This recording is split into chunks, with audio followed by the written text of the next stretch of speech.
कैसे हैं बच्चों आप लोग, है ना। आज हम लोग साइंस की एक चैप्टर स्टार्ट कर रहे हैं, रिस्पायरेशन इन ऑर्गेनिज्म, है ना। ये हम स्टार्ट कर रहे हैं। पिछले साइंस में हम लोग चैप्टर 3 पढ़ लिए थे, या 7। धीरे धीरे हम लोग कोशिश करेंगे क्या कि लगभग जितनी हो पाएगी, है ना, वो धीरे धीरे चैप्टर धीरे धीरे सारी टॉपिक हम लोग धीरे धीरे क्लियर करेंगे। और ये बेसिक्स जानना है, फिर आगे आगे जैसे क्लास आते जाएगा थोड़ा थोड़ा उसमें एक्सप्लोर करते जाएंगे, हम लोग पढ़ते जाएंगे, है ना। तो हम लोग पढ़ते हैं कि जैसे कि you already know that all living organism require energy to perform different biological activity. हम लोग जानते हैं कि कोई भी कुछ करते हैं बच्चा, कुछ भी काम करेंगे तो अपने को एनर्जी चाहिए। भाई लिविंग है तो हम लोग को एनर्जी चाहिए, विदाउट एनर्जी हम लोग कुछ कर नहीं सकते, है ना। दिस एनर्जी इज ऑब्टेन, ये एनर्जी हमको कहां से मिलता है बच्चा मेरा? फूड से। और ये that is consumed by an organism, और ये एक ऑर्गेनिज्म द्वारा क्या किया जाता है, उसको कंज्यूम किया जाता है। मतलब ऑर्गेनिज्म मतलब लिविंग ऑर्गेनिज्म, कंज्यूम मतलब उसको खपत किया जाता है। एनर्जी लेते हैं हम लोग, जितना हमारा बॉडी कंज्यूम कर पाता है वो कंज्यूम करते हैं, बाकी को हम लोग बाहर निकाल देते हैं ना। जैसे हम लोग में मतलब मैमल्स में यूरिया में निकलता है, हम आप लोग को बताते हैं फिश में अमोनिया में निकलता है, बर्ड में यूरिक एसिड निकलता है। ये सब वेस्टेज है, और सबसे डेंजरस वेस्टेज पदार्थ किसका है? फिश का है ना, जो अमोनिया निकालता है। अब देख ले रेस्पिरेशन का definition. A process called respiration. Respiration हम लोग किसको बोलेंगे? That releases this energy from the food, जो एनर्जी को रिलीज करेगा, and help the organism to perform its biological activity, है ना। एनर्जी रिलीज की हम रिस्पिरेशन में, क्योंकि देखेंगे आगे हम लोग इक्वेशन जब पढ़ेंगे ना, तो रिस्पिरेशन में दो टाइप का रिस्पिरेशन पढ़ेंगे हम लोग, एरोबिक और एनारोबिक बच्चा मेरा। तो इसमें देखेंगे कि हर चीज में, दोनों में बाय प्रोडक्ट हमारा जाकर के एनर्जी मतलब निकलेगा, है ना। तो यही है, अ process called respiration release this energy from the food, food से एनर्जी रिलीज हो जाएगा। और ये ऑर्गेनिज्म को मतलब लिविंग ऑर्गेनिज्म को हेल्प क्या करेगा बच्चा मेरा? अब उसके बायोलॉजिकल एक्टिविटीज में, मतलब कोई भी काम करने में, है ना। तो एक और देखते हैं respiration. Respiration is the name of the general process in which organism convert sugar. अब यहाँ पे कौन सा शुगर बच्चा? शुगर मतलब यहाँ बोला जाएगा ग्लूकोज, है ना। ये किसको कन्वर्ट करेगा? ग्लूकोज को, जिसका बच्चा मेरा केमिकल फॉर्मूला होता है C6H12O6, है ना। ग्लूकोज को ये कन्वर्ट करेगा किसमें?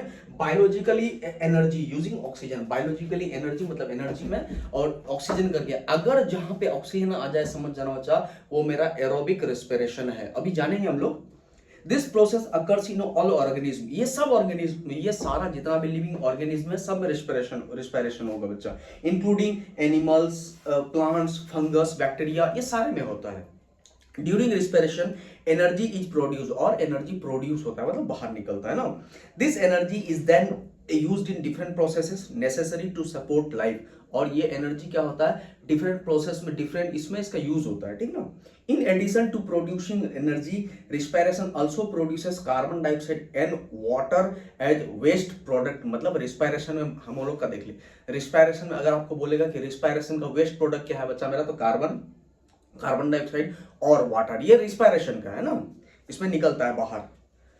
रिस्पिरेशन इन्वॉल्व्स, अच्छा एक क्वेश्चन थोड़ा देख ले, आपको बोला जाएगा कि बच्चा हम लोग जब इनहेल करते हैं, अंदर लेते हैं, तो सबसे ज्यादा कौन सा गैस अंदर जाता है और सबसे ज्यादा कौन सा गैस बाहर निकलता है? अगर आपको कोई पूछ देगा कि रिस्पिरेशन तो सब में हम पढ़े हम लोग, तो अगर कोई बोला जाएगा बच्चा मेरा कि सबसे ज्यादा हम लोग कौन सा गैस इनहेल करते हैं और सबसे ज्यादा कौन सा गैस एक्सहेल करते हैं, तो बच्चा मेरा इसका सीधा एग्जांपल दीजिएगा नाइट्रोजन।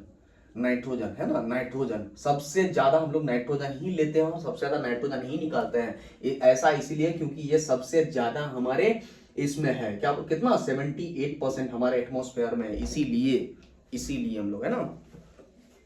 अरे ये नहीं बोलेगा कि सबसे ज्यादा कार्बन डाइऑक्साइड निकालता है, ऐसा नहीं बचा, है ना, ऐसा बिल्कुल नहीं बोलेगा। सबसे ज्यादा हम लोग इनहेल करते हैं नाइट्रोजन, और एक्सहेल भी नाइट्रोजन ही करते हैं। भाई जो एटमॉस्फेयर में सबसे ज्यादा होगा वही इनहेल करेंगे, सीधा बात है। Respiration involves an exchange of gases को एक्सचेंज करते हैं हम लोग। Oxygen is used in our body. अब हम लोग जैसे बहुत सारा गैस लिए, जितना एटमॉस्फेयर में है तो सारा गैस लेंगे। ऑक्सीजन लिए तो ऑक्सीजन यूज करने का बच्चा, जितना ऑक्सीजन यूज करने का किए, बाकी सारा गैस को क्या कर दिया हम लोग? बाहर कर दिए, तो इसको एक्सचेंज ऑफ गैसेस बोलेंगे, है ना। And carbon dioxide is release from the lungs, और लंग्स से हमारा कार्बन डाइऑक्साइड क्या करता है? बाहर कर जाता है। उसमें कार्बन डाइऑक्साइड से ज्यादा मात्रा हम लोग ऑक्सीजन का निकालते हैं, ये याद रखिएगा, सबसे ज्यादा नाइट्रोजन का निकालते हैं। मतलब सीधा समझ जाइए ना कि एटमॉस्फेयर में जिस गैस का ज्यादा जैसा क्वांटिटी है, उसी हिसाब से हम लोग इनहेल करते हैं और उसी हिसाब से बाहर करते हैं। मतलब कार्बन डाइऑक्साइड से भी ज्यादा मात्रा हम लोग ऑक्सीजन को बाहर करते हैं और लेते भी हैं। In plants, the process of respiration as well as photosynthesis occur simultaneously during the day. मतलब respiration और photosynthesis plants में दिन में एक साथ होता है. दोनों का अलग अलग प्रोसेस है बच्चा मेरा. दोनों प्लांट्स में एक दूसरे का अपोजिट है ना. अब क्या अपोजिट है ये देख ले. प्लांट्स टेक इन ऑक्सीजन, प्लांट्स ऑक्सीजन लेता है रेस्पिरेशन में, and carbon dioxide respectively for these two processes. However photosynthesis does not occur in the absence of light. जबकि फोटोसिंथेसिस बिना लाइट के हो नहीं सकता है भाई. चार चीज तो चाहिए ना फोटोसिंथेसिस के लिए. चार चीज चाहिए, सनलाइट चाहिए, वाटर चाहिए, CO2 चाहिए और क्लोरोफिल चाहिए. बट दिन में रात में तो उसको क्लोरोफिल होगा नहीं. क्लोरोफिल अगर नहीं, सॉरी सनलाइट तो होगा नहीं. सनलाइट नहीं होगा बच्चा तो उसका खाना बनेगा नहीं. फोटोसिंथेसिस अगर नहीं होगा बच्चा तो हमारा जाकर के वो ऑक्सीजन रिलीज नहीं करेगा. वो क्या रिलीज करेगा उस समय? सिर्फ उसका रिस्पायरेशन ही चलेगा, और रिस्पायरेशन में वो कार्बन डाइऑक्साइड बाहर निकालता है. इसीलिए रात में हमें पेड़ पौधों के पास नहीं सोना चाहिए, जस्ट बिकॉज रात में फोटोसिंथेसिस होता नहीं है. और फोटोसिंथेसिस नहीं होगा बच्चा मेरा तो वो क्या करेगा? ऑक्सीजन को रिलीज नहीं करेगा. यही लिखा हुआ है हमको. At night only respiration takes places in plant. This means that during night, मतलब रात में ऑक्सीजन लेता है, oxygen is taken and carbon dioxide is released by the plants. ये कहानी है प्लांट्स के साथ है ना. प्लांट्स में दिन में दोनों साथ साथ होता है, रिस्पायरेशन भी और ऑक्सीजन फोटोसिंथेसिस भी. बट रात में भाई सनलाइट नहीं है तो फोटोसिंथेसिस होगा कहाँ से? तो सिर्फ रेस्पायरेशन ही होता है जो हमारा कार्बन डाइऑक्साइड वो रिलीज करता है ना. अब देख ले, oxygen reaches all cells of the body. हमारा बॉडी सेल का बना है, जाहिर सी बात है. व्हेन वी ब्रीथ, जब हम लोग सांस लेते हैं, in the body cells oxygen combine with the absorb food. Oxygen हमारे फूड के साथ कंबाइन हो जाता है with in the help of enzyme. और एंजाइम अगर पूछेगा बच्चा एंजाइम क्या है, दीज आर प्रोटीन्स. एंजाइम अगर पूछेगा एंजाइम क्या है बच्चा मेरा, तो वो प्रोटीन्स है. As a result energy. और यहाँ पे कितना एनर्जी बच्चा मेरा, वहां पे आपको एनर्जी बनेगा 673 किलो कैलोरी है ना. 673 किलो कैलोरी आपका जाकर के एनर्जी बनता है. And carbon dioxide are produce. This process that release energy in cells is known as cellular respiration. आपको बोला जाएगा कि व्हाट इज सेलुलर रिस्पायरेशन, तो आप बोलिएगा जब ऑक्सीजन सेल में मिलता है ना. जब ऑक्सीजन सेल तक पहुंचता है, जब हम लोग सांस लेते हैं तो हमारे बॉडी सेल्स में ऑक्सीजन क्या करता है? ऑक्सीजन एब्जॉर्ब फूड के साथ उसमें क्या कर जाता है? मिल जाता है. किसके हेल्प से? With the help of enzymes. As a result, तो इसका रिजल्ट क्या होता है? एनर्जी और कार्बन डाइऑक्साइड मतलब प्रोड्यूस होता है ना. This process, the release of energy in the cells are known as cellular respiration. मतलब सेल में जो रिस्पायरेशन हो गया वो हमारा जाकर के सेलुलर रिस्पायरेशन हो गया ना. अब सेलुलर रिस्पायरेशन दिया हुआ है. और cellular respiration is the process in which cells produces the energy they need to stay alive. Cellular respiration cells को क्या रखता है? जिंदा रखता है ना. During cellular respiration cells usually oxygen to break down. और ऑक्सीजन कौन सा? Oxygen to break down the sugar to produce energy है ना. इसको ग्लूकोज को तोड़ करके ऑक्सीजन बनाता है और हमारा जाकर के क्या रिलीज करेगा? वो एनर्जी बनाता है ना. The body gets its usable energy for various life process. करता है through the life process of breathing and cellular respiration है ना. यही दो प्रोसेस है, ब्रीदिंग और सेलुलर रिस्पायरेशन. तो सेल्स क्या करता है बेचारा? सेल्स मेरा ग्लूकोज को ऑक्सीजन में तोड़ता है और हमारा जाकर के एनर्जी प्रोड्यूस करता है. और याद रखिएगा यहाँ कौन सा एनर्जी हो जाएगा बच्चा मेरा? उस एनर्जी को बोलते हैं एटीपी है ना. एटीपी एडिनोसाइन ट्राइफॉस्फेट होता है. ये एटीपी बनाता है वो है ना. Adenosine triphosphate. अब देख ले, हम लोग लगभग दिन में 5000 समय हम लोग क्या करते हैं? सांस लेते हैं. 5000 टाइम हम लोग ब्रीथ करते हैं, सांस लेते हैं. उसमें से हम लोग, ये हमारा जो लंग्स है ना बच्चा, लंग्स दो है, एक राइट और लेफ्ट वाला. तो राइट वाला ना थोड़ा बड़ा होता है, लेफ्ट वाला थोड़ा छोटा होता है. लंग्स हमारा इस तरह का होता है. थोड़ा किसके आकार का होता है बच्चा हमारा? ऐसे करके थोड़ा सा लंग्स होता है. थोड़ा देख ले, इस टाइप का हमारा जाकर के लंग्स होता है ना. तो राइट वाला ना, राइट साइड वाला बच्चा मेरा, ये राइट साइड वाला थोड़ा सा बड़ा होता है. ये लेफ्ट साइड वाला थोड़ा छोटा होता है. मतलब इसी आकार का होगा, इसी आकार का, ऐसा ही होगा है ना. ऐसा ही होता है. ये थोड़ा सा छोटा होता है, ज्यादा इतना छोटा नहीं होता जितना हम बना रहे हैं. मतलब हाँ, आपको बताने के लिए ये थोड़ा सा छोटा होता है. ये छोटा क्यों होता है बच्चा मेरा? इसका मूवमेंट के लिए. क्योंकि ये हमारा डेलिकेट ऑर्गन्स है. ये हमारा दो चीज की वजह से, एक तो डायाफ्राम और दूसरा रिब केज. डायाफ्राम और रिब केज के द्वारा ये क्या करता है? मतलब ये मूव करता है। मूव कैसा, हमने कहा है जब हम लोग सांस लेते हैं, जब हम लोग सांस लेते हैं इसमें दो मूवमेंट होता है, एक तो सिस्टोलिक, एक होता है डायस्टोलिक। जब हम लोग सांस ले लेते हैं तो हम लोग का सीना जो है ना फूल जाता है, ये हम लोग का चेस्ट जो है ये फूल जाता है, तो ये हो गया सिस्टोलिक। जब हम लोग रिलीज करते हैं तो ये मेरा हो जाता है डायस्टोलिक। अगर ये दोनों बराबर बराबर रहता बच्चा तो ये मेरा मूव नहीं कर पाता, हमारा लंग्स मूव नहीं कर पाता, नहीं मूव करता तो बच्चा मेरा हम लोग क्या करते हैं, ये ब्रीदिंग में दिक्कत हो जाता। तो इसीलिए हम लोग का नेचर ऐसा बनाया कि लंग्स को दो पार्ट में बांटा, एक राइट वाला और लेफ्ट वाला। राइट वाला थोड़ा बड़ा जो डायफ्राम और रिब के, डायफ्राम के वजह से ये मूवमेंट करता है। आपको पूछेगा कि लंग्स किसके वजह से मूवमेंट करता है बच्चा मेरा, तो आप आंसर करिएगा किसके वजह से, डायफ्राम की वजह से। और ये प्रोटेक्ट किसके द्वारा होता है, तो रिब केज के द्वारा होता है, ठीक है। अब यहाँ देख ले बच्चा मेरा, बात समझ गया ना, ये छोटा बड़ा क्यों होता है, बस मूवमेंट के लिए। अगर नहीं ये अगर स्पेस नहीं रहता तो ये फुल नहीं पाता है ना। अब टाइप्स ऑफ रिस्पायरेशन दो टाइप का पढ़ लेते बच्चा मेरा, एक एरोबिक और एक एनारोबिक। इसको थोड़ा सा बोर्ड पे देख ले,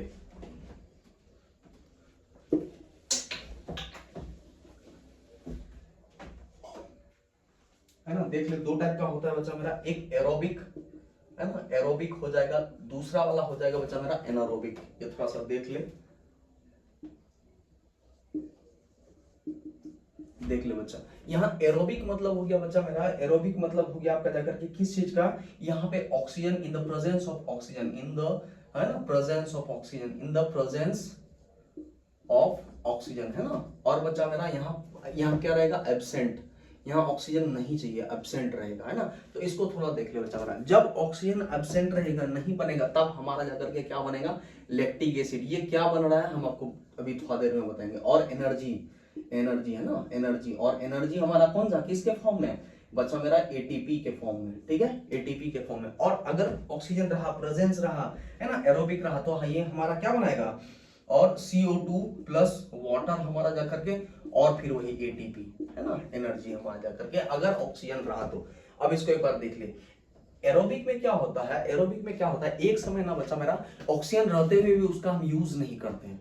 अगर ऐसा रहा तो उसका हम, वो हमारा क्या बनाएगा, एरोबिक रहते हुए भी, मतलब बिना यूज का हमारा जाकर के बनेगा अल्कोहल, है ना, अल्कोहल बनेगा, अल्कोहल बनेगा, प्लस बनेगा हमारा जाकर के CO2 प्लस हमारा बनेगा ATP। बात समझ गए, देख ले दो ही टाइप का हुआ, एक एरोबिक और एक एनारोबिक। अगर जब हमारा जाकर के ऑक्सीजन अगर एब्सेंट है, ऑक्सीजन अगर एब्सेंट है, नहीं हमारे पास ऑक्सीजन, तो बनेगा लैक्टिक एसिड और एनर्जी। और अगर हम ऑक्सीजन के प्रेजेंस में बना रहे हैं तो CO2 बनेगा, H2O बनेगा और ATP बनेगा, ठीक है। एक तो ये कहानी हुआ। और अगर ऑक्सीजन है लेकिन हम उसका यूज नहीं कर रहे हैं तो हमारा जाकर के बनेगा अल्कोहल, कार्बन डाइऑक्साइड, और हमारा जाकर के ATP। ये बच्चा मेरा उसका ये दोनों थोड़ा सा अच्छे से समझ ले, है ना। आपको अगर बोला जाएगा बच्चा मेरा ऑक्सीजन नहीं है, ऑक्सीजन नहीं है हमारा, एब्सेंट है, ऑक्सीजन एब्सेंट ही है साफ, लेकिन तो हमारा क्या बनेगा, लैक्टिक एसिड और एनर्जी। ये भी कहानी समझाएंगे, ये पूछता है, बहुत बहुत ज्यादा पूछता है। और अगर पूछा है कि ऑक्सीजन है तो क्या बन रहा है, CO2 H2O और ATP। और अगर ऑक्सीजन रहते हुए भी बच्चा हम यूज नहीं कर रहे हैं, तब हमारा ये भी पूछता है, अल्कोहल, CO2 और ATP, है ना। तो फिलहाल आते हैं, दो प्रकार का पढ़े हम, एरोबिक और एनारोबिक, है ना। तो aerobic respiration is the release of energy from glucose, glucose का फॉर्मूला तो याद रखिएगा, glucose in the presence of oxygen, oxygen के प्रेजेंस में बनेगा ये मेरा, है ना। Strictly speaking aerobic means in air, कब, जब इट इज ऑक्सीजन, जब मतलब ऑक्सीजन रहे तो हम उसको कहा जाएगा aerobic. In air which is necessary for aerobic respiration, an organism is described as aerobic if it requires oxygen in order to survive। जब किसी एनर्जी को, जब किसी ऑर्गेनिज्म को बच्चा मेरा, अगर कोई ऑर्गेनिज्म है हमारा जाकर के, उसको हम एरोबिक कब कहेंगे, जब हमारा जाकर के वो जीने के लिए उसको क्या चाहिए होगा, ऑक्सीजन चाहिए होगा। और एनारोबिक कब कहेंगे, जब बच्चा मेरा उसको ऑक्सीजन चाहिए ही नहीं जीने के लिए। वैसे ऑक्सीजन सबको जीने के लिए चाहिए भाई, एनारोबिक में कोई ऑर्गेनिज्म नहीं आता है ना। अब एनारोबिक कब हो जाता है ये अभी थोड़ा देर में हम लोग पढ़ेंगे।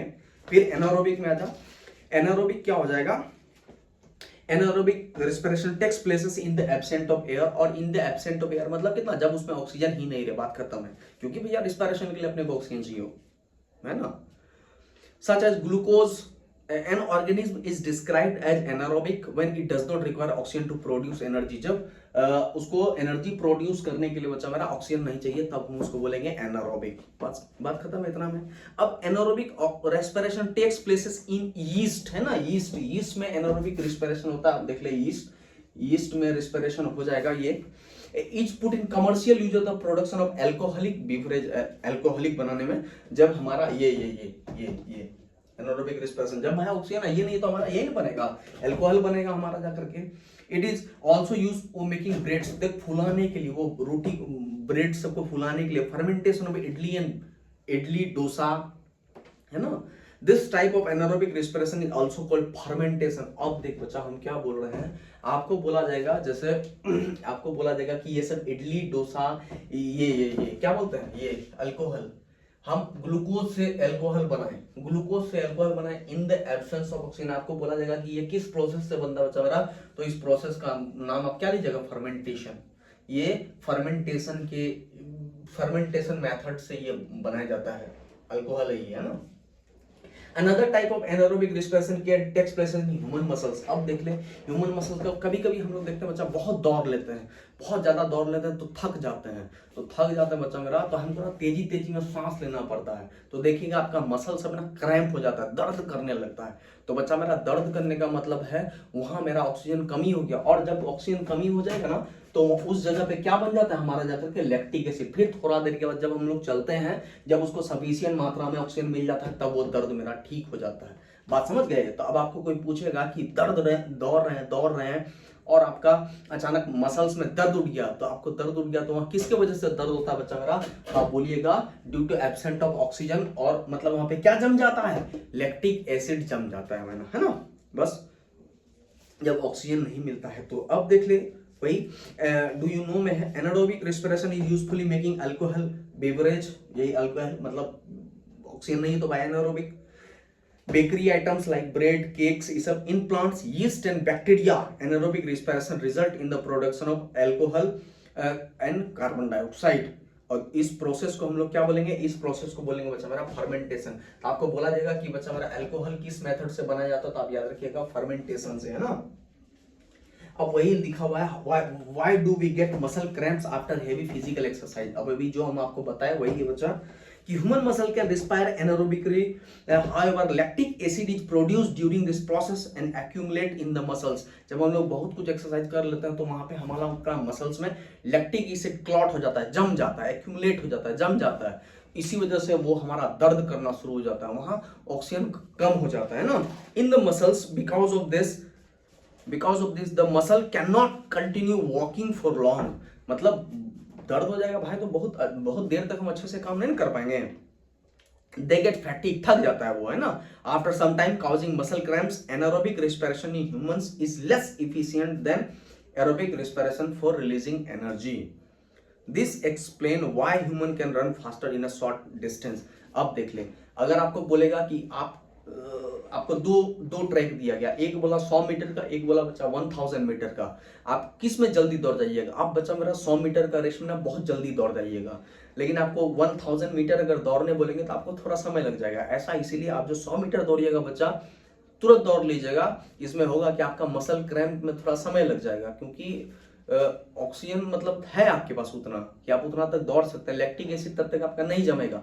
बट आप जो कंटिन्यू 1000 मीटर का रन करिएगा तो आपका ऑक्सीजन को चाहिए बच्चा, ऑक्सीजन बहुत चाहिए उस समय। 1000 मीटर चाहिएगा ना, हमारा सांस लेने का रेट बढ़ जाता है, ब्रीदिंग रेट बढ़ जाता है। तो ब्रीदिंग रेट बढ़ जाएगा भाई तो ऑक्सीजन जल्दी खत्म होगा, तो जल्दी खत्म हो जाएगा तो ऑक्सीजन उस जगह पे कम हो जाएगा। इसके वजह से वहां पे लैक्टिक एसिड क्लॉट कर जाएगा, और जैसे ही लैक्टिक एसिड क्लॉट करेगा बच्चा बस वहां पे दर्द शुरू हो जाएगा। इसीलिए हम लोग शॉर्ट डिस्टेंस वाला रेस फटाफट दौड़ लेते हैं, और 1000 मीटर वाला रेस वहां बोला जाता है, कोई भी जो ट्रेनर होते हैं वो बोलता है धीरे धीरे उसको दौड़ो, है ना। उसको अगर उसी रेट से उसी स्पीड से अगर आप दौड़ते हैं तो आप बहुत जल्दी जाकर के थक जाइएगा। तब आपके शरीर में उतना, बॉडी में आपके उतना एनर्जी रहेगा ही नहीं कि आप उतना 1000 मीटर का रेस कंप्लीट कर पाओ उसी स्पीड से। इसलिए बोला जाता है उसको धीरे धीरे करने। अब देख लें when an athlete stop after a sprint, थक जाने के मतलब इसके बाद एक्सरसाइज के बाद he and she to breathe faster, है ना, उसको बहुत तेजी तेजी में सांस लेना पड़ता है, deeper for some time to feel normal once again, कुछ देर लगता है उसको इजी होने में। This is to take in extra oxygen in order to break down the accumulated lactic acid, उसको चाहिए एक्स्ट्रा ऑक्सीजन ताकि वो लैक्टिक एसिड जो पे जमा है वो फिर मतलब कम हो जाए ना, तो उसको तोड़ने के लिए। On the top of the normal break down of sugar, this is a part of aerobic respiration, और फिर धीरे धीरे हमारे करके ऑक्सीजन वहां पहुंचेगा तो वो हमारा हो जाएगा एरोबिक रेस्पिरेशन, है ना। The body thus pay back the oxygen डेप्थ built up during the sprint, मतलब एक दौड़ने के बाद अच्छे खासे दौड़ लगाने के बाद वहां पे लैक्टिक एसिड क्लॉट कर जाता है, फिर हमारा जाकर के धीरे धीरे ऑक्सीजन वहां पे जाएगा बच्चा, तब वो हमारा उस ऑक्सीजन को तोड़ेगा, तो हमारा ऑक्सीजन बोला लैक्टिक एसिड को तोड़ेगा बच्चा मेरा, वो तब हमारा बॉडी धीरे धीरे फिर क्या हो जाएगा, ठीक हो जाएगा, तब हम कंटिन्यू नॉर्मल हो जाएंगे ना। तो अब हम लोग पढ़ते हैं बच्चा मेरा रिस्पायरेशन इन प्लांट्स, तो अगर देख लेते हैं इसको प्लांट्स में क्या क्या होता है रिस्पायरेशन।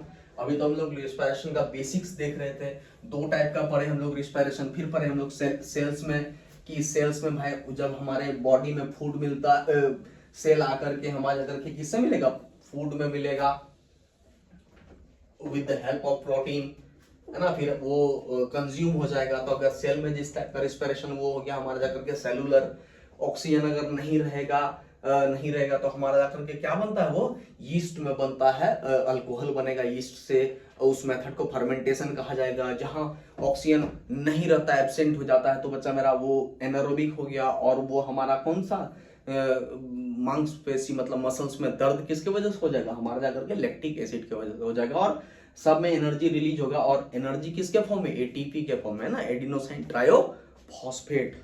और रेस्पिरेशन बच्चा मेरा कंटिन्यूसली प्रोसेस है, वो दिन में भी होता है रात में भी होता है ना, बट दिन में फोटोसिंथेसिस होता है प्लांट्स में, और रात में नहीं हो पाता, इसलिए प्लांट्स के पास रात में हमको नहीं सोना चाहिए ना।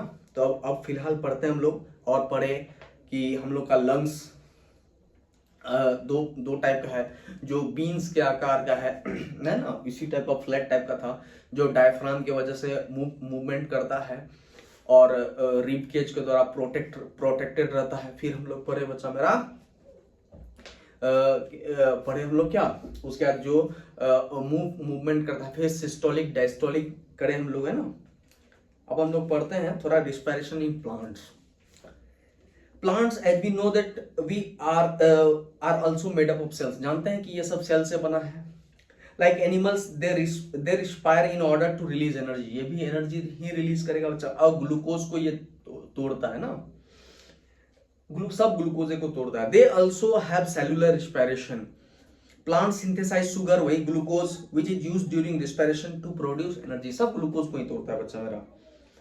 The glucose molecular break down in the presence of oxygen, तो अगर ऑक्सीजन के प्रेजेंस में हुआ तो aerobic respiration, to release energy through a stepwise reaction. अब नीचे एक रिएक्शन दिया हुआ है, the net result of cellular respiration is that carbon dioxide and water are formed, है ना, दिया हुआ है बच्चा मेरा। एक देख ले, जैसे ग्लूकोज को तोड़ा गया है, यह रेस्पिरेशन प्लांट्स में हम लोग पढ़ रहे हैं, प्लांट्स में हम लोग पढ़ रहे हैं ना, प्लांट्स में हम लोग पढ़ रहे हैं, क्या क्या पढ़ रहे हैं देख ले। ये क्या करेगा बच्चा मेरा, ग्लूकोज को तोड़ेगा, ग्लूकोज को तोड़ेगा, प्लस किसके प्रेजेंस में, ऑक्सीजन के प्रेजेंस में। अगर ऑक्सीजन के प्रेजेंस में तोड़ा तो हमारा एरोबिक हो गया, और ये तोड़ेगा CO2 बनाएगा, है ना, CO2 फिर बनाएगा हमारे करके, फिर इसमें रिलीज करेगा एटीपी रिलीज करेगा, CO2 AT, और हमारा क्या बनाएगा, ये वाटर, है ना। ये जस्ट ऑपोजिट है। अब एक बार फोटोसिंथेसिस का एक काम देख, फोटोसिंथेसिस में क्या चाहिए, इसको CO2 चाहिए, वाटर चाहिए, सनलाइट चाहिए, और क्लोरोफिल चाहिए, ठीक है, क्लोरोफिल चाहिए। हमारा क्या बनता है, ग्लूकोज, और क्या बनेगा हमारा जाकर के बच्चा मेरा, ग्लूकोज और ऑक्सीजन। देख ले, जस्ट ऑपोजिट रिएक्शन है, देख रहे हैं, कंपेयर कर दोनों में। ये हमारा देखकर के रिस्पिरेशन इन प्लांट्स का ये बना, क्या बोलते हैं, प्लांट्स का ये बना, और ये देख ले बच्चा मेरा, ये हमारा जाकर के फोटोसिंथेसिस का, देख लो जस्ट ऑपोजिट है। जो हमारा जाकर के फोटोसिंथेसिस में हमारा जाकर के जो रिएक्टेंट है वो हमारा जो हमारा रिस्पिरेशन में रिएक्टेंट है वो फोटोसिंथेसिस में हमारा प्रोडक्ट है। देख रहे हो, जस्ट अपोजिट है। इसीलिए अब देखो रात में देखो, ये इसके पास ग्लूकोज लेगा, ऑक्सीजन के प्रेजेंस में देगा कौन, CO2 और वाटर, देख रहे हो, रात में इसीलिए सोना नहीं चाहिए उसके पास, जस्ट अपोजिट अपोजिट दोनों का ये है, ये रिस्पायरेशन का है, इसी को जस्ट अपोजिट अपोजिट कर दोगे तो ये रिस्पायरेशन इन प्लांट्स और ये हो जाएगा फोटोसिंथेसिस इन प्लांट्स, है ना। अब देख ले, in it is interesting note that equation of respiration is reverse, देख उल्टा है, reverse the equation of photosynthesis, just opposite है एक दूसरे का ना। We also know that plant do not have any specific organ, और उसको तो भाई जैसे हम लोग में नाक है, हम लोग में नाक है, किसी किसी एनिमल्स में स्किन से चला जाएगा, है ना, इसको कोई स्पेसिफिक ऑर्गन नहीं है बच्चा सांस लेने के, तो ये सांस कहां से लेगा बच्चा मेरा, वही इसके पत्ती में होता है स्टोमाटा, हम लोग पीछे पढ़े ही हैं, इसके प्लांट्स में क्या मौजूद रहता है बच्चा मेरा, स्टोमाटा, है ना, स्टोमाटा, उसी में वही हमारा क्या करेगा, तीनों प्रोसेस कराएगा, फोटोसिंथेसिस भी कराएगा, फोटोसिंथेसिस भी कराएगा ना, फोटोसिंथेसिस भी कराएगा, और यही हमारा कराएगा बच्चा मेरा रिस्पायरेशन ही, है ना, यही हमारा रिस्पायरेशन ही कराएगा। एक और प्रोसेस कराता है बच्चा ये मेरा, और क्या कराएगा, ट्रांसपायरेशन, ये देख ले, ये हमारा ट्रांसपायरेशन कराएगा, देख ले बच्चा मेरा, ये अब इसका बाय प्रोडक्ट्स हम आपको बता रहे हैं कि ये क्या क्या बाहर निकालता है, ये H2O बाहर निकालेगा, ये ऑक्सीजन निकालेगा बच्चा मेरा, ये CO2 निकालेगा, देख ले। आपको अगर क्वेश्चन पूछ देगा कि प्लांट्स में रिस्पायरेशन में क्या बाहर निकालता है, तो आप क्या निकालेंगे, CO2, फोटोसिंथेसिस में बाहर में क्या निकालेगा, ऑक्सीजन, और आपको पूछेगा ट्रांसपायरेशन में बच्चा मेरा कौन सा चीज बाहर निकालता है, तो आप क्या बोलिएगा, H2O निकलता है ना। आप थोड़ा पढ़ते हैं, they utilise the simple process of diffusion, एक डिफ्यूजन प्रोसेस है, डिफ्यूजन क्या है बच्चा मेरा, देख ले, डिफ्यूजन होता क्या, डिफ्यूजन में ना ये गैस में सबसे ज्यादा था, हम लोग जान रहे हैं बच्चा कि स्टेट ऑफ मैटर 5 टाइप का तो होता ही है, फिलहाल 3 के ऊपर, सॉलिड है ना, सॉलिड, एक होता है लिक्विड, अपने पास लिक्विड, और होता है गैस, ये 3 चीजें, ये डिफ्यूजन का बता रहे हैं। तो बच्चा मेरा डिफ्यूजन में होता क्या है, डिफ्यूजन ये उसी का ज्यादा होगा जिसका काइनेटिक एनर्जी ज्यादा होता है, डिफ्यूजन उसी का होगा जिसका काइनेटिक एनर्जी ज्यादा होता है, मतलब जो जल्दी, v फॉर वेलोसिटी, तो जल्दी जल्दी जो भाग सकता है, तो भाई भागेगा कौन, गैस, गैस, मतलब सबसे ज्यादा डिफ्यूजन किसमें हो जाएगा, गैस में। जैसे किसी के घर में या बहुत बढ़िया बढ़िया एकदम नाक में घुस रहा है कि किसी के यहाँ बहुत अच्छा चीज बन रहा है बच्चा मेरा, मान ले कि कोई बहुत अच्छा चीज बन रहा है उसका, या कोई बढ़िया परफ्यूम लगाया तो आपके नाक में छेद कर देता है कि वो कोई बहुत बढ़िया परफ्यूम मारा है, तो ये हमारे नाक में जो या कोई कुछ अच्छा बना रहा है, पड़ोसी के घर से अच्छा महक आ रहा है, तो ये किसके हेल्प से आ रहा है बच्चा मेरा, ये डिफ्यूजन की वजह से। और डिफ्यूजन किधर से किधर होता है बच्चा मेरा, हायर कॉन्सेंट्रेशन से, है ना, हायर कॉन्सेंट्रेशन से किधर आएगा, हायर कॉन्सेंट्रेशन से आएगा बच्चा मेरा लोअर कॉन्सेंट्रेशन की ओर, है ना, मतलब हो गया कि जिधर ज्यादा उधर से महकते महकते किधर आ जाएगा, जिधर कम है, बात समझ गए ना, हायर कॉन्सेंट्रेशन से लोअर की कॉन्सेंट्रेशन की ओर आ जाता है। तो प्लांट्स में भी जो रिस्पायरेशन होता है ना बच्चा, रिस्पायरेशन जो होता है तो वो किस प्रोसेस से होता है बच्चा मेरा, वो डिफ्यूजन के थ्रू होता है, for exchanging gases oxygen and carbon dioxide, they do so when with the help of small openings of the surface of their leaves, वही leaves में क्या मौजूद रहता है, stomata, the stomata generally open during the day, दिन में खुलता है वो, and remain closed, और रात में बंद हो जाता है ना, they help in exchange of carbon dioxide और ऑक्सीजन, और ऑक्सीजन और कार्बन डाइऑक्साइड को ये क्या करता है, एक्सचेंज करता है। in addition to doing this exchange of gases, the stomata खुला हुआ also help the plant in the process of transpiration, ये हम बता रहे थे बच्चा मेरा, ट्रांसपायरेशन है, ट्रांसपायरेशन क्या होता है, ये H2O को निकालता है, ये क्या करता है, देख ले, transpiration is an important part of the water cycle in nature, it is by this process plants lose the excess water, जब अगर प्लांट्स में पानी अगर ज्यादा हो जाएगा ना बच्चा, तो ये ट्रांसपायरेशन के थ्रू पानी बाहर निकाल देता है, ताकि प्लांट्स जिंदा रहे हमारा, भाई जितना चीज हमको हमारे पास बेकार अगर है तो वो बाहर निकाल देता है ना हम लोग, access through this open stomata, और स्टोमाटा के थ्रू से निकल जाता है।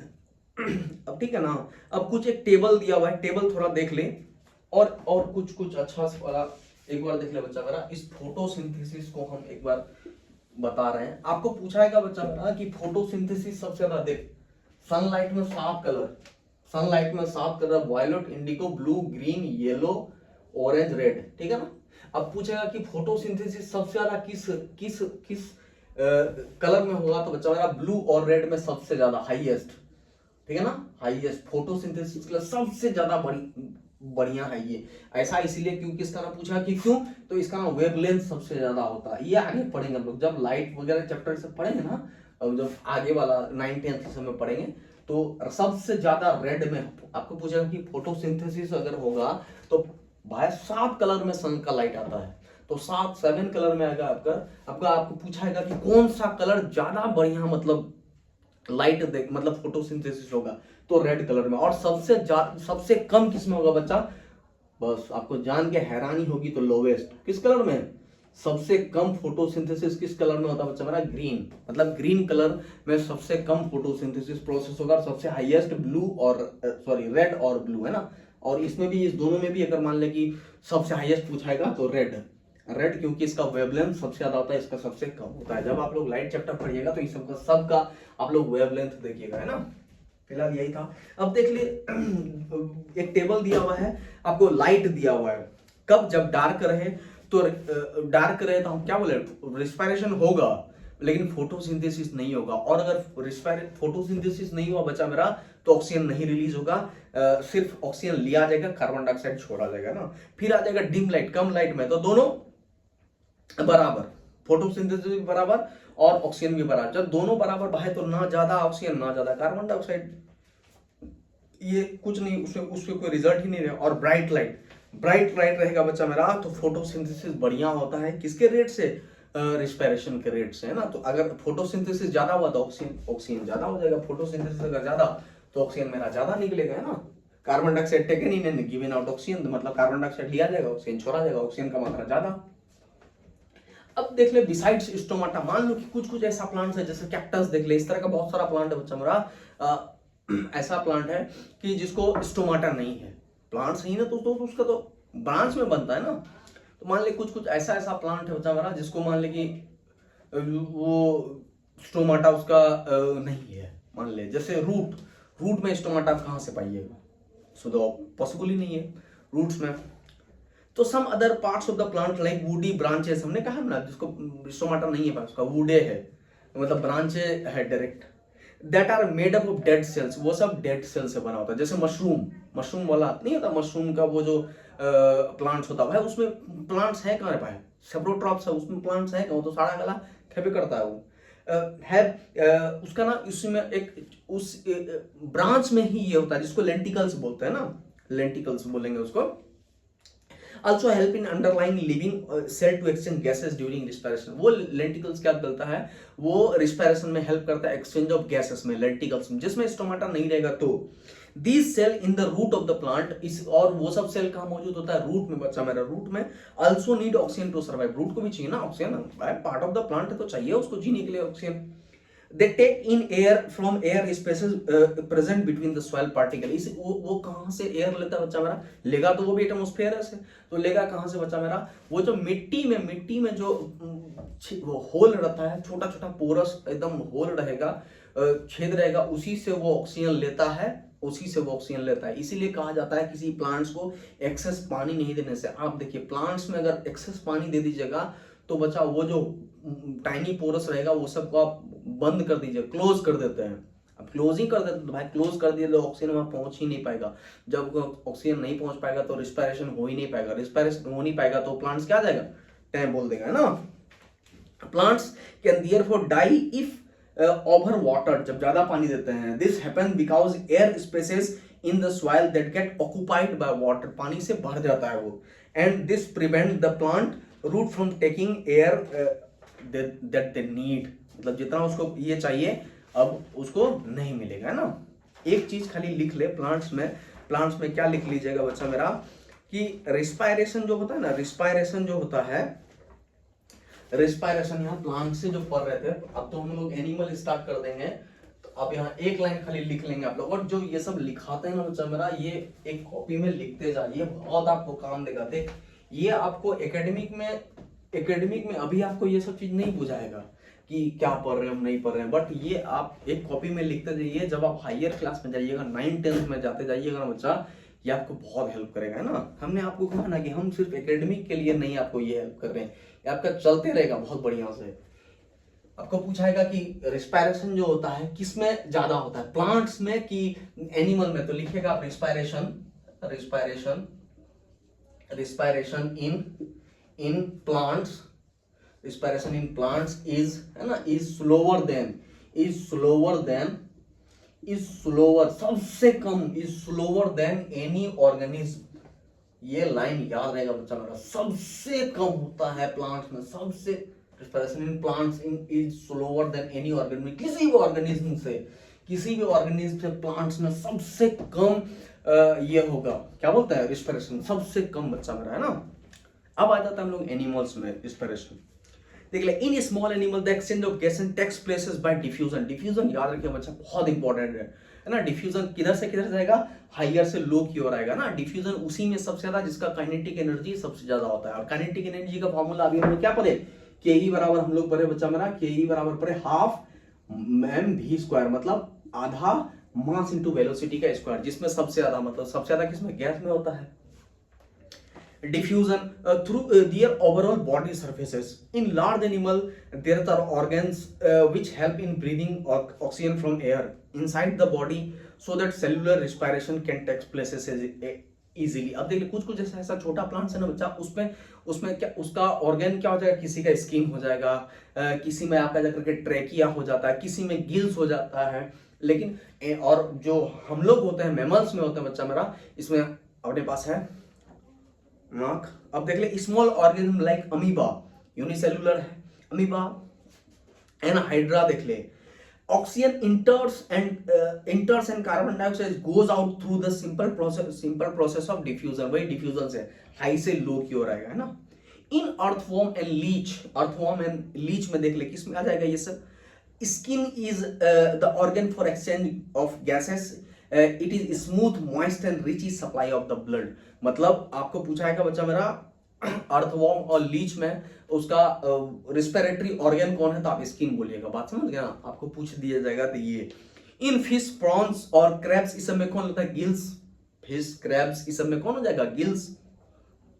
और इंसेक्ट में कौन हो जाएगा, ट्रैकिया बोलते हैं इसको, ट्रैकिया, है ना, ट्रैकिया बोलते हैं। देख इसमें क्या होता है, इंसेक्ट में ऐसे इस टाइप का, यहाँ पिक्चर आपका बना हुआ देख ले, ऐसा टाइप का बच्चा मेरा, इस टाइप का ऐसे करके बना हुआ है। ये पूरा ये जो सिस्टम है ना बच्चा मेरा, ये स्पेरिकल सब बना हुआ है, और ये जो सिस्टम है इसको बोला जाता है ट्रैकियल सिस्टम, है ना।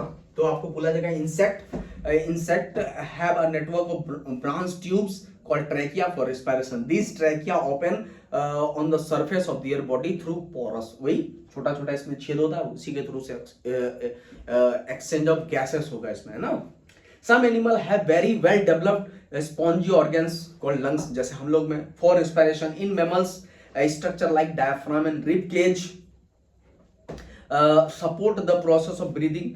Many of you might have observed the movement of ribs in cows, ducks and small babies while they are sleeping. हम लोग ये सब ऑब्जर्व करेंगे। ये जो मैमल्स होता है ना, मैमल्स मतलब जो बच्चे जन्म देता है बच्चा में, वो मैमल्स में आ जाता है। तो इसमें ना लंग्स हो जाता है। बाकी अभी आप देखें उसमें अमीबा, हाइड्रा, इस सब में क्या हो जाएगा, डिफ्यूजन, बस सीधे उसमें आ जाएगा, हायर से लो की ओर आ जाएगा। फिर आप परे अर्थवॉर्म, लीच में इसमें स्किन से आ जाएगा। फिर आप परे इंसेक्ट सब में ट्रैकिया से आ जाता है। आप फ्रॉग में बच्चा मेरा स्किन के थ्रू हो जाएगा। फिर परे फिश, प्रॉन्स, इस सब पढ़े आपके देखे, क्रैब्स, इस सब में पढ़े हम लोग, इसके थ्रू आ जाएगा, उसका गिल्स के थ्रू से आता है। सबको अपना अपना होता है। प्लांट सब में बच्चा मेरा, हाँ हम लोग पढ़े स्टोमाटा के थ्रू से, जिसको स्टोमाटा नहीं है उसका लेंटिकल्स के थ्रू से, जैसे रूट में रिस्पायरेशन, है ना। तो ये सब पढ़े हम लोग, है ना। अब हम लोग देखेंगे थोड़ा सा, यहाँ देख लेंगे बच्चा, मैमल्स में हम लोग क्या पढ़े, मैमल्स में हम लोग पढ़े लंग्स होता है हमने, और लंग्स हम लोग में दो होता है, राइट वाला थोड़ा बड़का होता है, छोटका लेफ्ट वाले से, है ना। अब हम लोग देते हैं, we all breathe air that contains oxygen required for respiration. हम लोग जानते हैं कि रिस्पायरेशन के अपने को जीने के लिए ऑक्सीजन चाहिए हमें। रिस्पायरेशन इज बोथ एक्सटर्नल और इंटरनल, दोनों होता है रिस्पायरेशन में, दोनों। देख अगर आपको रिस्पायरेशन बोल दिया ना, तो इनहेलेशन और एक्सहेलेशन दोनों। तो इनहेलेशन में बोला जाएगा बच्चा मेरा कि हम लोग कौन सा गैस लेते हैं, तो सारा गैस लेते हैं, और एक्सहेलेशन में कौन सा गैस रिलीज करते हैं, तो सारा गैस रिलीज करते हैं। On the other hand lungs के पास हमारे बॉडी में सिर्फ, हमारे ब्लड में सिर्फ कौन सा गैस जाएगा बच्चा मेरा, ऑक्सीजन। बट ऑक्सीजन से भी ज्यादा मात्रा हम लोग, ज्यादा क्वांटिटी हम लोग नाइट्रोजन का लेते हैं। भैया सीधा समझ, जो एटमॉस्फेयर में ज्यादा होगा वो ज्यादा इनहेल करेंगे, और जो ज्यादा लेंगे वो ज्यादा हम लोग रिलीज करेंगे, है ना। कार्बन डाइऑक्साइड से भी ज्यादा हम लोग ऑक्सीजन को रिलीज करते हैं, आपको ये पता होना चाहिए। तो breathing consist inhalation and exhalation दोनों, है ना।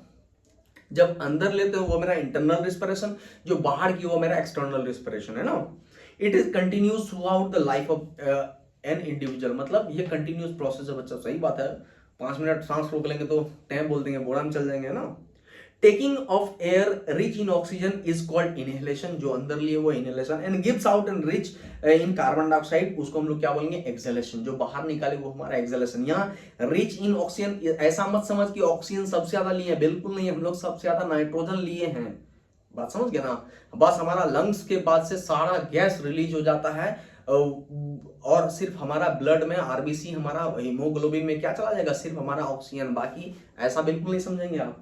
The diaphragm is a muscular partition which separates the chest cavity from the lower abdominal cavities. The chest cavity is surrounded by the rib cage. जो हमारा chest cavity है, ये वाला portion, ये हमारा rib cage से बना हुआ है, जो हमारे डेलिकेट ऑर्गन्स, लंग्स हो गए, हार्ट हो गए, ये सब को ना प्रोटेक्ट करता है बच्चा हमारा, है ना। The lungs is located in the chest cavity, ये जो स्ट्रक्चर है बच्चा हमारा, यही है, यहाँ हड्डी सब है ना, ये सब हमारा इस तरह का जो बना हुआ है जेल टाइप का स्ट्रक्चर, ये। The number of times of a person breathes per minute in terms of breathing rate, एक आदमी 1 मिनट में जितना सांस लेता ना, वो हमारा ब्रीदिंग रेट है। तो नॉर्मल आदमी देख ले, एक नॉर्मल आदमी बच्चा मेरा 14 to 20, एक्चुअली अगर एग्जैक्ट आपको पूछा जाएगा, लगभग ज्यादातर आदमी ना, ज्यादातर अप्रोक्सीमेटली बच्चा मेरा 16 टाइम्स सांस लेता है, ठीक है ना। 14 to 20 एक नॉर्मली सांस लेगा ये, ठीक है ना। फिर एक एक्सरसाइज जो करता है वो 80 चल जाता है उसका ब्रीदिंग रेट, एक्सरसाइज है ना, एक्सरसाइज जो करेगा वो हमारा ब्रीथ क्या हो जाएगा, बढ़ जाएगा। एक जो छोटा बच्चा जन्म लेता है, तो छोटा बच्चा जन्म लेता है, उसको ज्यादा चाहिए, तो वो हमारा नॉर्मल आदमी से लगभग कितना 40 हो जाता है उसका 40 ब्रीदिंग रेट। छोटा बच्चा जल्दी देखेंगे, छोटा बच्चा वो थोड़ा जल्दी सांस लेता है। तो एक नॉर्मल आदमी पूछाएगा बच्चा मेरा, तो 14 to 20, है ना। एग्जैक्टली अगर मान लो कि कहीं अगर एग्जैक्ट वैल्यू दिया हुआ तो 16 ज्यादा कैरी करता है, ठीक ना। अब यहाँ देख ले, और बच्चा हमारा जो एक्सरसाइज करेगा कंटिन्यूस, तो उसमें देख ले ब्रीदिंग रेट बढ़ के हमारा कितना हो जाता है 80। अब सोचिए 80 नहीं पूरा होगा तो हमारा वहां पे क्या लैक्टिक एसिड क्लॉट कर जाता है, एक्यूमुलेट कर जाता है। फिर एक न्यू बॉर्न बेबीज जो टिंगू नंगू बंगू पैदा लेता है, जैसे हम लोग स्टार्टिंग में हम लोग का ब्रीदिंग रेट कितना था, लगभग 40 के आसपास, तब ना हम लोग पढ़ते हैं, देखते हैं छोटा बच्चा जो पैदा लेता है बच्चा मेरा, तो उसमें मोर देन 300 बोन्स रहता है। फिर जो एडल्ट हो जाता है तब 206 बोन्स होता है, फिर बहुत सारा हड्डी ज्वाइंट होते होते कम हो जाता है ना। अब देख ले, in general smaller animal have faster breathing rate, हम लोग पढ़ते हैं ना। हम लोग अभी क्या ऑब्जर्व किए कि जो छोटा रहेगा उसका ब्रीदिंग रेट क्या बोलते हैं बच्चा मेरा, ज्यादा रहेगा। देख लो एक छोटा न्यू बॉर्न बेबीज है तो देख लो एकदम 40 हो जाएगा, और एडल्ट है तो उसका कितना होता है, लगभग 16 के अप्रोक्सीमेटली। अब यहाँ देख लेना कि एक चूहा है, छोटा चूहा, लगभग 60 मिनट, लगभग 60 टाइम्स ब्रीथ करेगा एक बार में। बट एक घोड़ा देख रहे हो 12 उसका ब्रीदिंग रेट है। तो वो डिपेंड करता है बच्चा, वो मेरा ऑक्सीजन ले कितना पाता है। जो ऑक्सीजन जिसको ज्यादा जरूरत है लेकिन वो कम अगर करके ले पाता है तो उसको ज्यादा टाइम लेना पड़ता है ना। अब देख ले मैकेनिज्म ऑफ ब्रीदिंग, मतलब थोड़ा इसका प्रोसेस सब देख, ह्यूमन का देख ले कि हम लोग कैसा मतलब ब्रीदिंग है इसमें, है ना। थोड़ा ह्यूमन का देख ले यार, ये सब लिखिए बच्चा मेरा, ये सब बहुत ये आपको हेल्प करेगा ये सब, है ना। अब देख ले मैकेनिज्म ऑफ ब्रीदिंग का, देख ले 2 चीज पढ़े हम लोग, एक वही इनहेलेशन को इंस्पायरेशन बोला गया, और एक्सपायरेशन किसको, एक्सहेलेशन को। तो इनहेलेशन में हम लोग क्या करते हैं बच्चा मेरा, air moves into lungs while exhalation air is force out the lungs, है ना। ये क्या हो गया कि जब इनहेलेशन करते हैं तो ये हमारा लंग्स क्या करता है, मूव करता है, और ये फिर कब करता है, जब हम लोग एक्सहेल करेंगे, मतलब एक्सपायरेशन करेंगे। It is forced out of the lungs, जब लंग्स से यह बाहर आ जाएगा ना। The lungs themselves have no muscles tissues, इसमें कोई मसल टिश्यूज नहीं है। ये मूवमेंट किसके थ्रू से करता है, हमें अभी थोड़ा देर पहले मैं आपको बताया कि डायाफ्राम के थ्रू, है ना। Controlled by the rib cage and the diaphragm during inspiration, वही इंस्पिरेशन मतलब inhalation, the muscle around the rib cage contract lifting the ribs upward. इसको मतलब जब हम लोग इनहेल करते हैं तो इनहेल करते हैं बच्चा मेरा सिस्टोलिक जब होता है तो हमारा छाती फूल जाता है, थोड़ा फूल जाता है, पफ टाइप से हो जाता है, फूल जाता है। फिर जब हम लोग एक्सहेल करते हैं मतलब एक्सपायरेशन करते हैं तो ये हमारा नॉर्मल हो जाता है। अब अगर यहाँ पे अंदर अगर स्पेस नहीं रहता बच्चा मेरा, अगर राइट और लेफ्ट लंग्स बराबर रहता तो ये हमारा मूवमेंट नहीं हो पाता है ना, तब फिर कोई ना कोई व्यवस्था करता ऊपर वाला।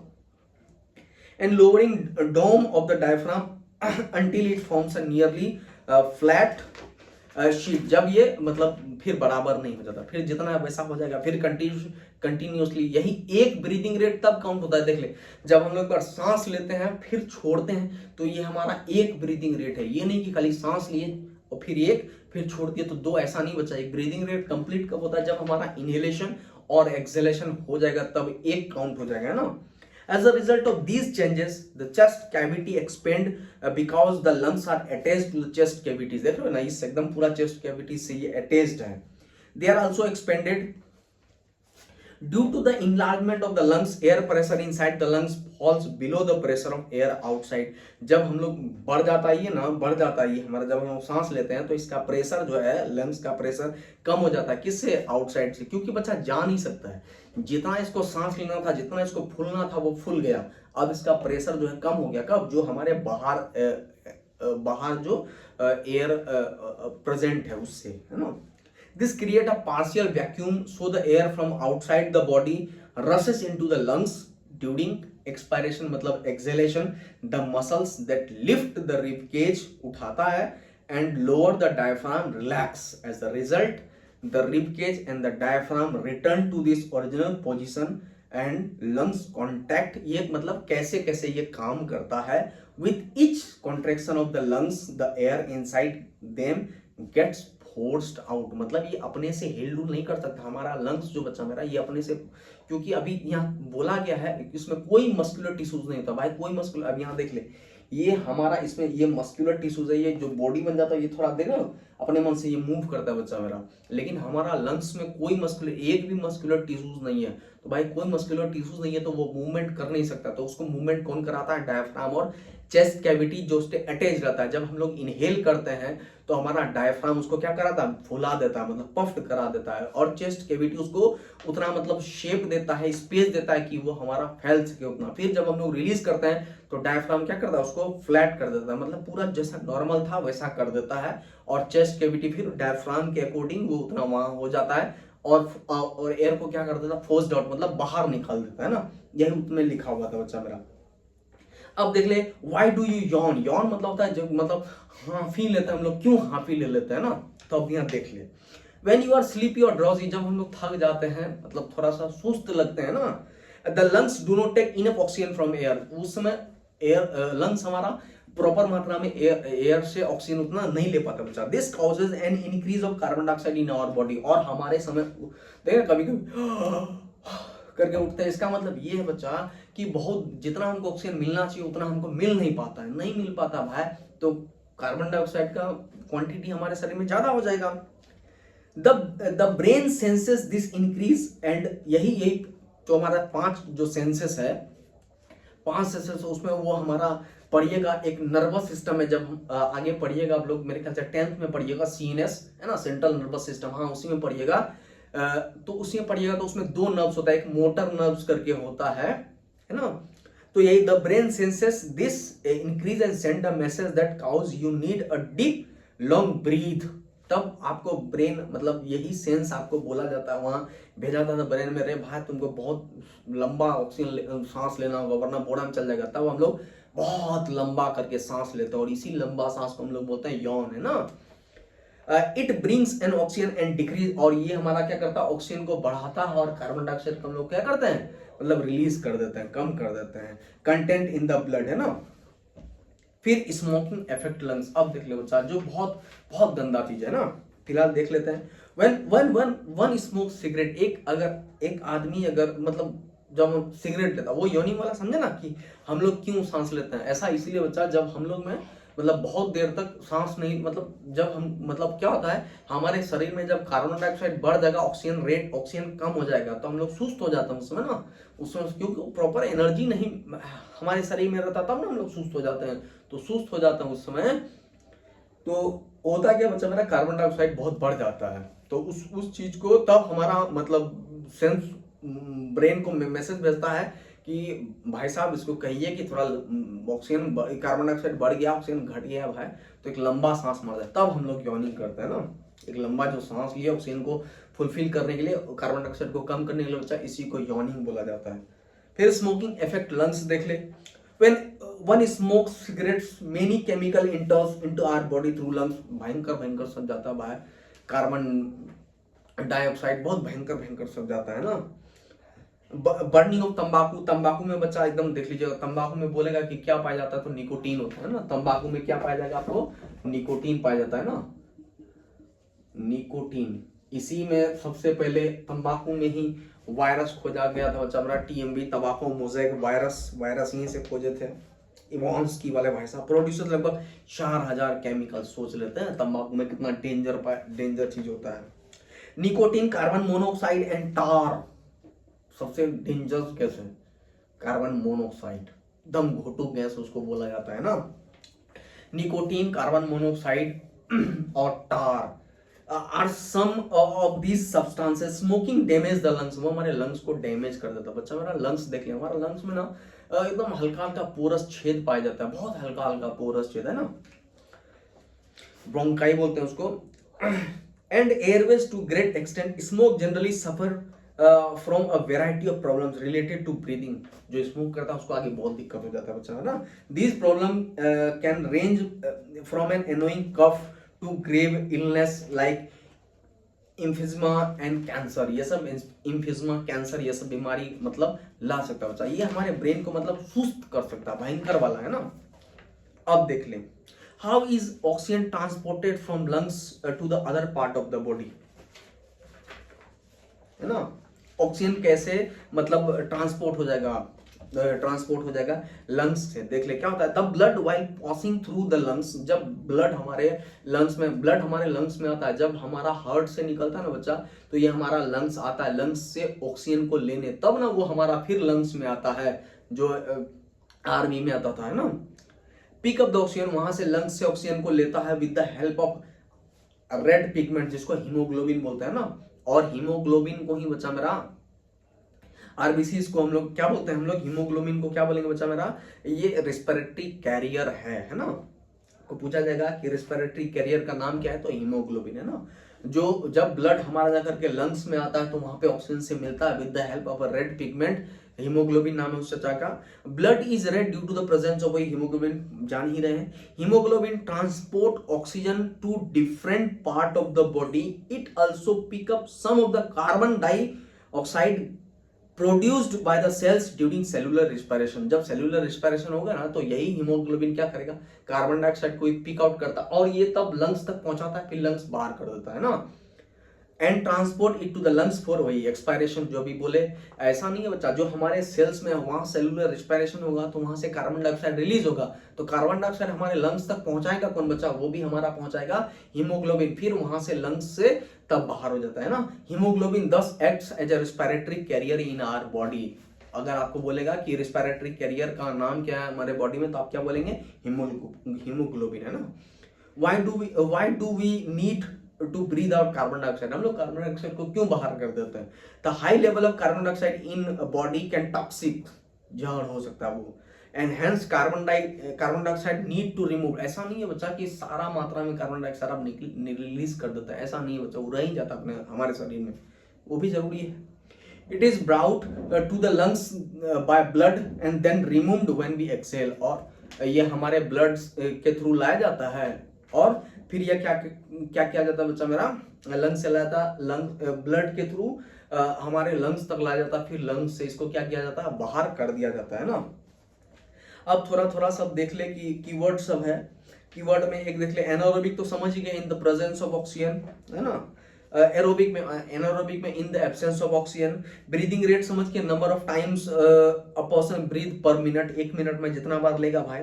सेलुलर रिस्पिरेशन मतलब क्या हो जाएगा, breaking down of glucose to produce energy in cells में। एक्सपायरेशन क्या होगा, gives out air rich in carbon dioxide, जो बाहर निकालेगा एयर जिसमें कार्बन डाइऑक्साइड ज्यादा होगा उसको बाहर निकालेगा, वो मेरा हो जाएगा एक्सपायरेशन। और इंस्पायरेशन मतलब हो जाएगा बच्चा मेरा taking off air rich in oxygen, है ना। हीमोग्लोबिन वही ललका वाला कलर जो इसमें रहेगा। लेंटिकल्स क्या हो जाएगा, सॉरी लेंटिसेल्स क्या हो जाएगा, वो लेंटिसेल्स था, लेंटिकल्स बोले। लेंटिसेल्स क्या हो जाएगा, pores of surface of woody branches that help in exchange of gases, है ना। अब थोड़ा सा इसमें आ जाए बच्चा मेरा फिल इन द ब्लैंक्स में। जैसे पहला फिल इन द ब्लैंक्स है, lactic acid is produce during बच्चा मेरा कौन सा, तो ऑक्सीजन नहीं रहता है तब हमारा लैक्टिक एसिड बनता है, तो वो हो जाएगा anaerobic, anaerobic respiration. Insect have organs, insect में क्या हो जाएगा, ट्रैकिया होता है ना। Taking off air rich in oxygen, ये मेरा इनहेलेशन हो जाएगा। एक एडल्ट में ब्रीदिंग रेट कितना, 40 to 20, एवरेज में 16। छोटा बच्चा में टिंगू में 40 था, है ना। उसके जो दौड़ता है, जब बहुत एक्सरसाइज करते हैं तो 80 था।